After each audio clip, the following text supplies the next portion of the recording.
बारे में अगर उनकी बात की जाए तो शायद वो it doesn't come on the top. जब मेरे ख्याल है कोई 7-8 रन से डिफेंड करने वाले होते हैं तो उसके हाथ में आखिरी ओवर की वो आती है। अपार्ट फ्रॉम साउथ, शकील, उनकी बैटिंग में आप कैसे वे करते हैं? बिकॉज ऑब्वियसली कोई बड़े नाम नहीं हैं, सरफराज अहमद हैं, उसके अलावा यंगस्टर्स हैं जो अभी जिनके ऊपर काफ़ी बैंक कर रहे हैं। क्वेटा ग्लैडिएटर्स, ख्वाजा नाफे को भी उन्होंने लिया है और सज्जाद अली जूनियर। जी देखते हैं जी, अच्छी बात है कि यंगस्टर्स के ऊपर बैंक कर रहे हैं, ये उनको मौका दे। बाकी इनके पास राइले रूसो है जो इनका कैप्टन है, ये अकेले ही ऑन द डे गेम को साइड पे लेके जा सकता है और इसने किया पहले भी। And I am sure he will lead from the front in batting unit में भी और इंशाल्लाह पूरे गेम में भी। रदरफोर्ड ठीक है, विल समीद है इंग्लैंड का, अकील हुसैन लॉरी है, रॉय की जेसन रॉय की अवेलेबिलिटी है। I am not sure about his availability actually, because वो यूजुअली नहीं होते हैं फुल मेरा ख्याल है उसके लिए अवेलेबल। क्वेटा ग्लैडिएटर के लिए तो हमेशा आता ही आता है, मैंने कोई ऐसी खबर सुनी नहीं है। पहले 2-3 दिन के लिए, क्योंकि he is playing in Dubai, तो 17 को उनका फाइनल है, तो अगर उनकी टीम फाइनल में पहुंच गई तो शायद he will miss the first one और टू डेज, लेकिन ही अभी तक ऐसी कोई न्यूज़ नहीं आई। ऑलराइट। पार्शियल या हाँ नहीं, पिछले साल इनका बड़ा रलाय कर रहा था Yes. Quetta gladiator Jason Roy के एक दो ऊपर। मैच जो जीते हैं वो एक गप्टिल की इनिंग्स थी और एक जेसन रॉय की नहीं। क्या इनिंग्स थी वैसे वो गप्टिल की, ऐसा लग रहा था हाइलाइट्स देख रहे हैं हम, लाइव नहीं देख रहे। इनके पास ऐसे बैट्समैन तो हैं कि जो काम पूरा कर जाए। अगर 250-200 रन अगर कोई इनको ठोक देता है तो ये उसको आई थिंक चेस कर सकते हैं, ऐसा नहीं कि ये चेस नहीं कर चलें, all eyes will be on Quetta Gladiators and let's one underrated batsman is I think would be Umair bin Yusuf. अच्छा, बिकॉज डोमेस्टिक में वो काफी सॉलिड टेक्निक के साथ आते हैं and he has a very good swing of the bat. Really? तो he has a very good swing of the bat, तो कहीं अगर क्वेटा को कहीं एंकर की जरूरत पड़ी बीच में जो ऊपर से 2-3 गिर गए, तो I think Umair bin Yousuf would be a good option for them. चलो अच्छी बात है जी, करना चाहिए। Who will be the X factor player for Quetta Gladiators? यार देखो, इसमें जो है बैटिंग के एतबार से तो मैं कप्तान को ही लेके जाऊंगा, राइट, राइले रूसो। राइले यही है रूसो कि जो कुछ करे। बॉलिंग के एतबार से इनके आमिर है जो कि कैरेक्टर है, एक स्ट्रॉन्ग कैरेक्टर है, कुछ गेम को चेंज करना चाहता है। तो बॉलिंग में गेम फैक्टर जो गेम को चेंज करेगा वो आमिर है, वो लीड करेगा बॉलिंग यूनिट को। और बैटिंग में जो है मैं राइले रूसो द कैप्टन।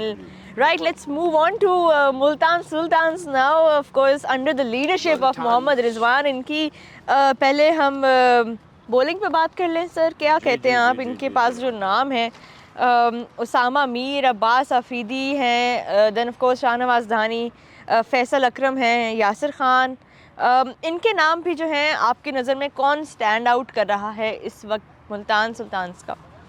देखें, आपको बॉलिंग यूनिट में इतने बड़े नाम नज़र नहीं आएंगे, मगर अगर आप वैसे देखेंगे तो इनकी जो है ना बॉलिंग बुरी नहीं है और ये हमेशा अपना काम पूरा कर जाती है। उसामा मीर बड़ी अच्छी फॉर्म में रहा और उसने बड़ी अच्छी परफॉर्मेंस दी है। और अब्बास अफरीदी, इसने इसका पिछला पीएसएल का इनकी बहुत there is a lot of noise around him, so let's see कैसा चाहता है। शाहनवाज धानी है।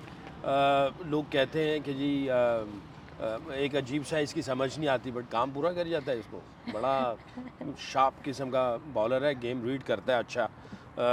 और इसके पिछले जो 2 पीएसएल गए हैं वो बड़े अच्छे रहे हैं। बिल्कुल इसानुल्लाह नहीं हो इस बार, बिकॉज ऑब्वियसली मेरा ख्याल है फिर एल्बो का इशू, फिर से इंजरी उनकी हुई है। रियली?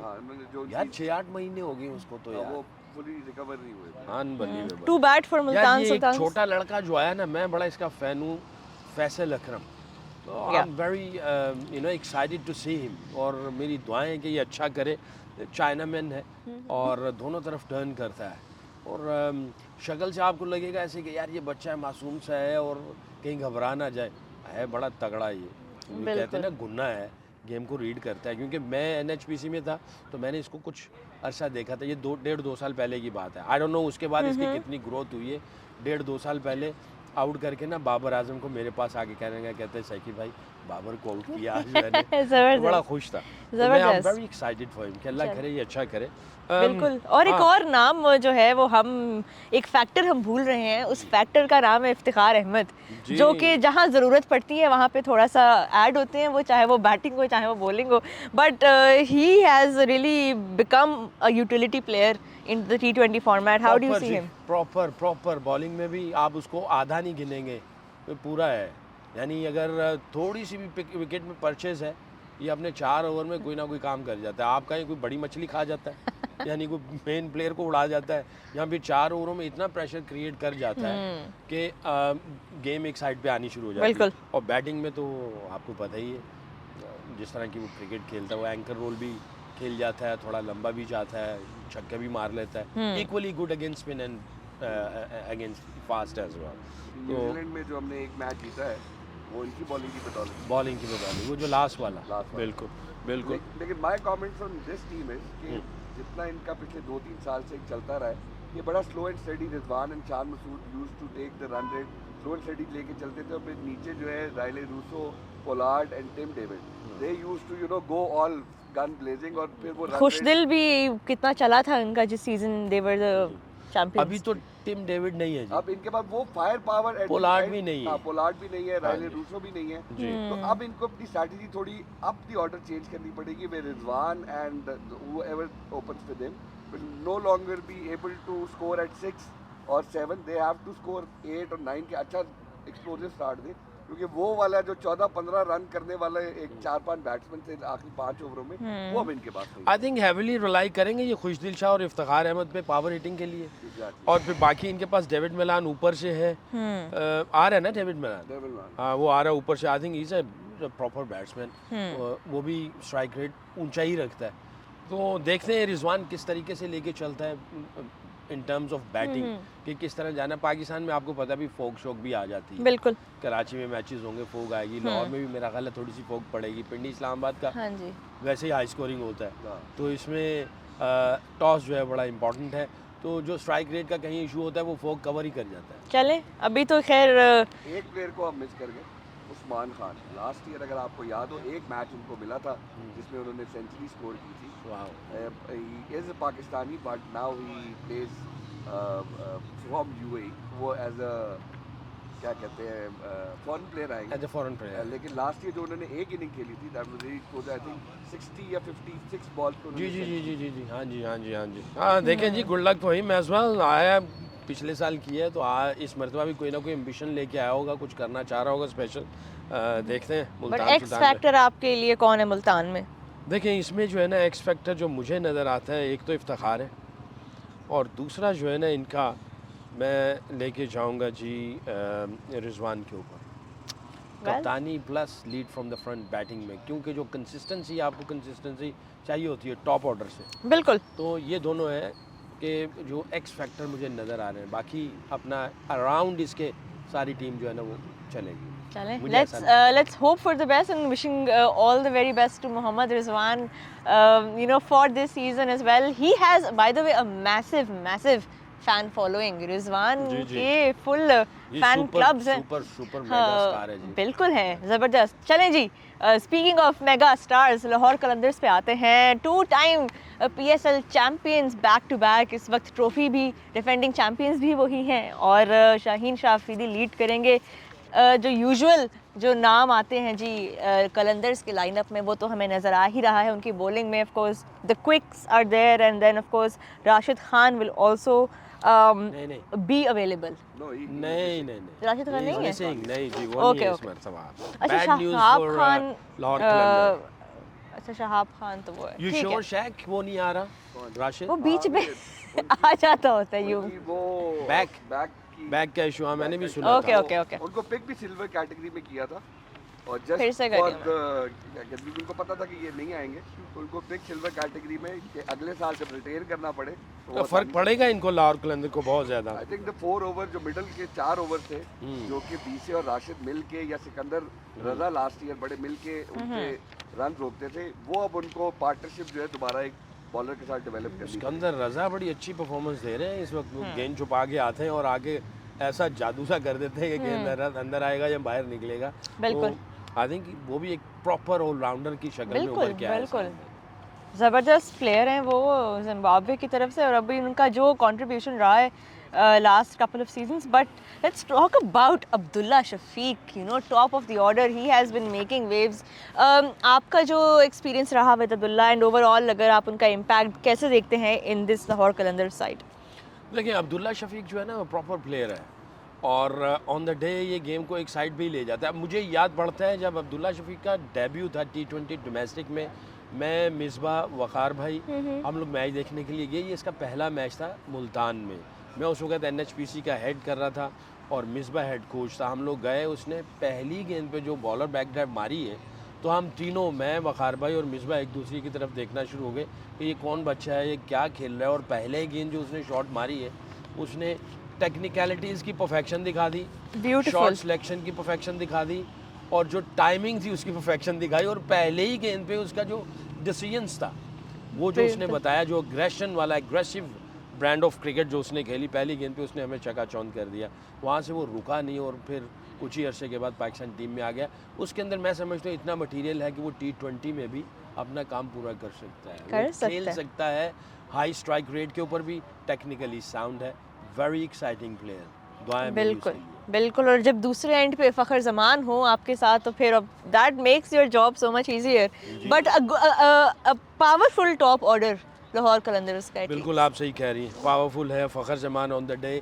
एक ऐसा खिलाड़ी है, मैंने जब इसने 200 किया था और उससे पहले 200 से पहले जो इंडिया के ख़िलाफ़ चैम्पियंस ट्रॉफी में जो उसने नॉक किया था, उसी वक्त हम लोग जितने भी एक्स क्रिकेटर थे, मैं, वसीम भाई, शोएब अख्तर, इंजी भाई, ये वो, तो एक जगह पे हम लोग खाने पे इकट्ठे हुए थे. तो फ़खर जमान ने इंडिया के ख़िलाफ़ जो नॉक किया था, हम लोग कह रहे थे कि ये एक ऐसा कैरेक्टर है ऑन द डे, ये किसी भी टीम को जो है ना वो चीर फाड़ कर सकता है, यानी गेम को एक साइड पे लेके जा सकता है. काफ़ी हाइज एंड लोज आए इसके करियर में भी, राइट. मगर अच्छी चीज़ जो है ना वो ये है कि ये बड़ा दिमागी एतबार से बड़ा तगड़ा है.